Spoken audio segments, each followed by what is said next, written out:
Welcome, everybody. You are tuning in to Mind Your Ash, the Tobaciana podcast presented by the Refuge Cigar Lounge. I am Arizona Jim, and my co-host for this podcast, Lady Ligero. You can find us both over on Instagram. I am _Arizona_Jim. Lady Ligero. See, yours is so easy. Mine is like got all the underscores and shit. Well, except that most people pronounce it wrong, so they're going to be out there spelling it wrong. How do you? I've actually had people in the industry call me Lady Ligero. No. Yes. In the industry? In the industry. And I'm like,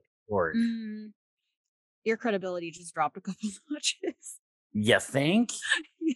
Holy shit. Mm-hmm. Well, that's a nice little segue into give us a little bit of background on yourself. Well, I'm Kate. I'm no, I'm kidding. I like long walks on the beach. Yes. I like reading smutty novels. Dinners, no. I am the co-owner of the Refuge Cigar Lounge in Redlands, California. We are in Southern California in the Inland Empire area. I've been smoking for, I don't know, 4 years. I kind of jumped into everything at the same time. Okay, so both cigars and pipes? Yeah, well, pipes were they were second. They were a little bit later. Maybe like 6 months to a year later. But yeah, ever since then, it's just been gangbusters. So now what drew you into getting into not only getting into the industry, but getting into smoking cigars? So my now business partner, Ron, we met on Instagram talking guns because that was what my account originally was. And at the time I was running my own business, my own nutrition business, and I was finishing up my bachelor's degree, and I was, family and all that. So I was busy. And he was like, how do you ever relax? And I'm like, that's funny. Like I don't. Yeah. And so he's like, you should try smoking a cigar. And I'm like, all right, what? And he's like, well, you can do it while you're studying or while you're working, because I worked mostly online. And so he's like, you can do that while you're doing these other things. You don't need an extra time block basically for it. And I was like, yeah, okay, whatever. And I kind of drug my feet for a while. And then I gave in, and he sent me some to try and kind of figure out my palate or whatever. And I was like hooked from that first one. I was just like, oh, this is it. Like, this is the life. So it just kind of progressed from there. Obviously, I kept smoking and learning my palate, and started helping out at the lounge, just, doing like the newsletter and stuff, doing some things on the side. And then I got taken on as an employee, and it just morphed from there. And then this last year I had an opportunity to become a business partner, and here we are. So very cool. Yeah. Very, very cool. Yeah. God, I'm trying to think. So I started smoking cigars when I was 17. I was going to say, this is going to be one of those where we're like, well, so a buddy of mine, he was 18. And so he would go and buy cigars, and then we would go out on a Friday or Saturday night, go check out some bands. My dad was always playing in bands, so we'd go check out his band and hang out. And then afterwards, we would drive out to the middle of nowhere desert and smoke cigars. So I have a question, because we're the same age. Mm-hmm. So when I was that age, like, cigars were not on my radar. It, like, everybody that was quote unquote cool smoked cigarettes. Mm-hmm. So why the cigars over the cigarettes? Well, I was smoking cigarettes. Okay. at that time. No, yeah, I was smoking cigarettes then. Maybe it's because I grew up in Hicktown, USA, and like cigars were not. I don't even recall them being a thing. So I really didn't have an interest in them until my buddy showed up with an Ashton white label, okay, and he really didn't know anything. It was sold to him as recommended by the owner of the cigar lounge okay, that we went to. But after that first cigar, I was like, that was freaking awesome. And it wasn't just the cigar; it was the conversations that we would have. I mean, we would get into serious, deep life conversations. I mean, here we are 17, 18, 18, 19, and having, these really deep conversations while just out in the middle of nowhere, super dark, listening to music in the car, sitting in the sitting our butts in the trunk of the car and sounds just like a great date. it was magical. It was magical. But then I dropped off of the cigars for quite some time. And then it was about 2002 when I was in the Navy that I was sent a care package that had a bunch of cigars in them. They were, at the time, the acids were the big thing. They had just come out. Sorry, And y'all so, didn't see that eye roll. I just hey, each their own. fair. Case in point, to each Oh their my own. gosh. But so I got into smoking cigars in 2002, and then about 2012, I really got into pipes. I had smoked a pipe off and on, but it really wasn't like my thing. My dad had given me a couple of his old pipes that I've since lost in various moves. But yeah, it was 2012 when I really got into pipes, and I'd started up a YouTube channel and I was all in. You were a celebrity. Oh, shut up. A celebrity with like 3 views.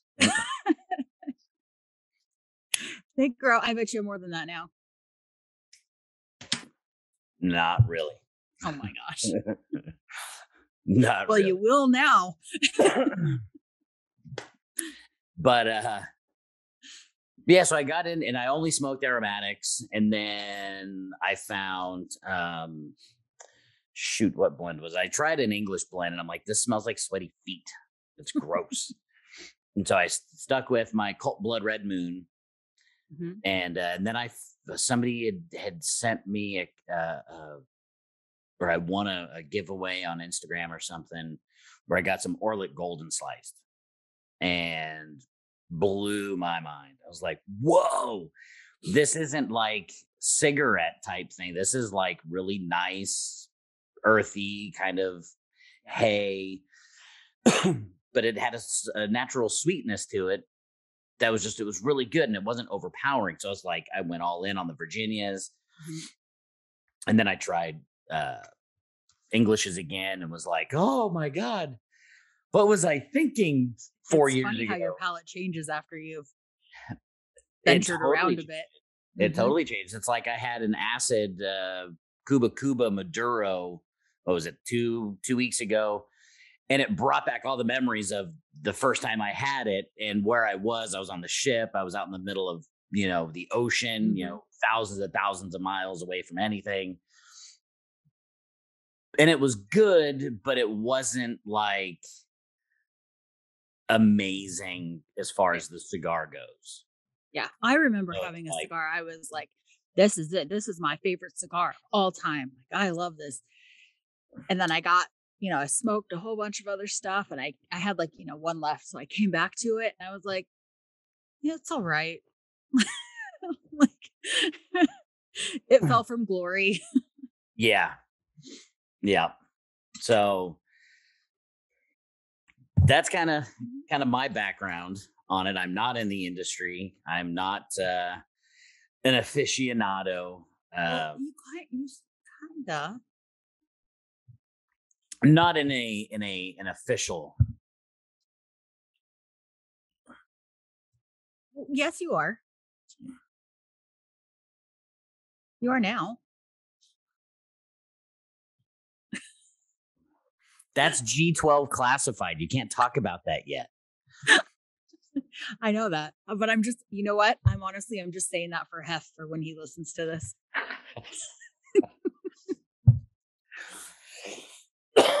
Oh, man. Good Lord. So this podcast is going to be about all things tobaciana related. So pipes, cigars. I may try out some different nasal snuffs. You are going to be the guinea pig. Not you. No. I kind of figured that. I'm a tobacco and nicotine junkie. So, you may hear us talk about hear me talk about some different plug tobacco, chewing tobaccos. But it's all tobaciana related. Mm-hmm. With some life stories thrown in there and just some general bullshitting and having a good time, because that's what you do when you smoke a pipe and smoke a cigar. So speaking of smoking, what are you smoking? I have one of our, I'm showing you like everybody can see. Well, I take pictures for Instagram all the time. This is one of our premium unbanded Habanos, piggy tail Habanos. But the piggy tail is obviously gone because I've cut it. You circumcised it. I didn't feel a thing. It was okay. Didn't cry. You happen to like this one. Oh, is that the one? Mm-hmm. That was delicious. And I'm usually not a Habano guy. See, I've also brought you back to aromatics. So, I know. You know what? We're not going to talk about that. There will be another episode. Because every time I load a bowl of aromatic stuff, I totally feel like I'm cheating on my my good tobaccos. Oh. Oh. Damn. I'm kidding. Damn. The gloves have come off early. No, don't. That is not a sound effect we need.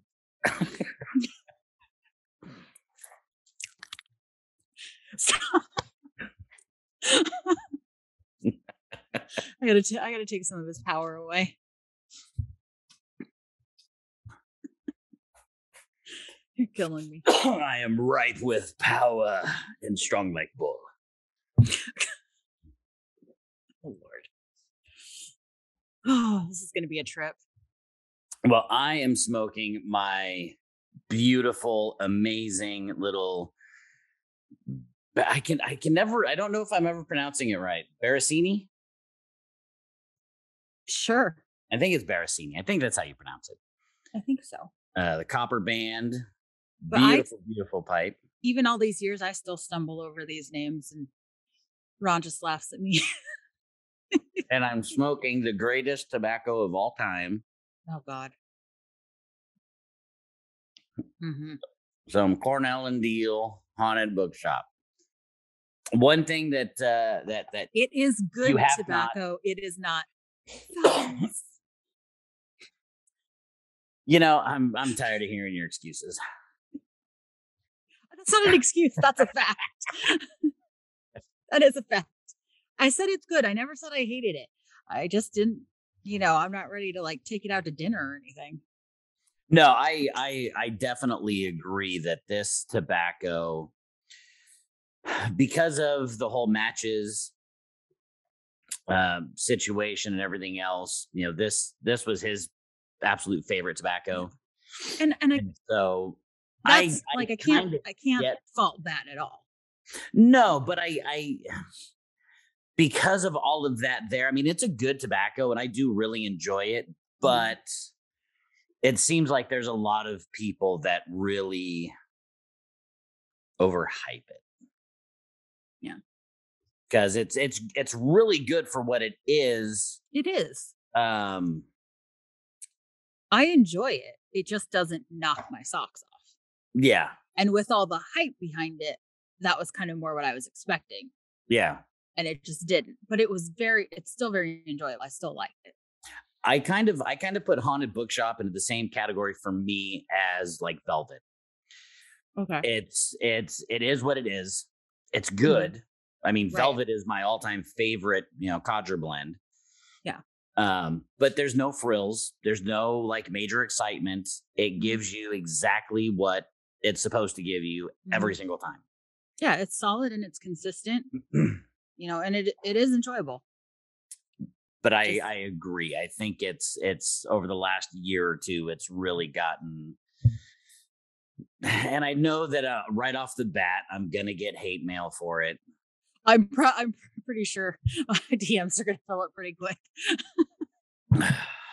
I'm sorry, people. These are just my opinions. They're not laws. They're not, everybody's truths. These are my opinions about stuff, and that's one thing to always keep in mind as y'all are listening to or watching. These are just our opinions.